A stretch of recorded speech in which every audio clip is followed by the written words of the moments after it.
আসসালামু আলাইকুম। এখন আমি কাতল মাছের বোনা করছি। মাছটা আগে ভালোভাবে ধুয়ে পরিষ্কার করে নিয়েছি। একটা আলু দিয়েছি সাথে। এখন 1 চামচ মরিচের ফাঁকি দিচ্ছি, 1 চামচ হলুদের ফাঁকি, 1 চামচ ধনিয়ার ফাঁকি, স্বাদ মতো লবণ দিয়ে এটা আমি ভালোভাবে হাতে মাখিয়ে নিব। মাখিয়ে মেরিনেট করে রেখে দিব 10 মিনিট। এখন আমার এটা মাখানো শেষ। একটা ফ্রাই প্যানের মধ্যে আমি তেল দিয়েছি, অল্প পরিমাণ তেল দিয়ে এটা মাছটা ভেজে নিচ্ছি। মাছটা সুন্দর করে এবার ভালোভাবে ভেজে নিব।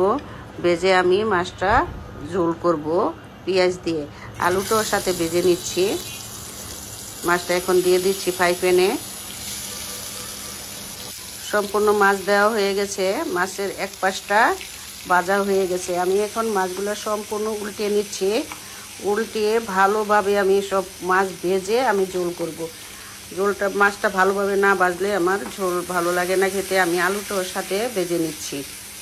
এখন সম্পূর্ণ মাছ ভাজা শেষ। এখন আমি একটা ফ্রাই প্যানের মধ্যে 3-4টা পেঁয়াজ জড়ি করে রেখে দিয়েছিলাম, সেটা এখন দিয়ে দিচ্ছি। দিয়ে পেঁয়াজটা দিয়ে আমি একটা ভালোভাবে নেড়ে চেড়ে পেঁয়াজটা সফট করে নিচ্ছি। আমি একটা পেস্ট বানিয়ে রেখে দিয়েছিলাম, 2টা রসুনের কোয়া, একটা টমেটো, 2টা পেঁয়াজ দিয়ে সেই পেস্টটা এখন দিয়ে দিচ্ছি।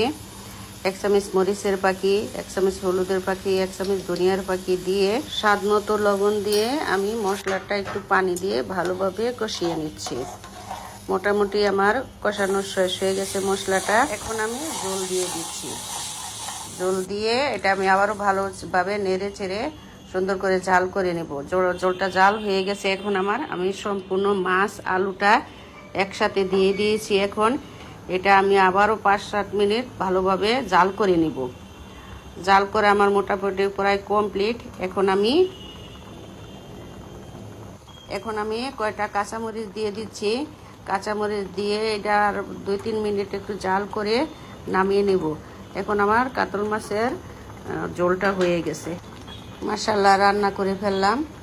এখন জানি না কেমন লাগবে খেতে। দুপুরে খেয়ে দেখি ভালো লাগে কিনা। ইনশাল্লাহ ভালো লাগবে খেতে।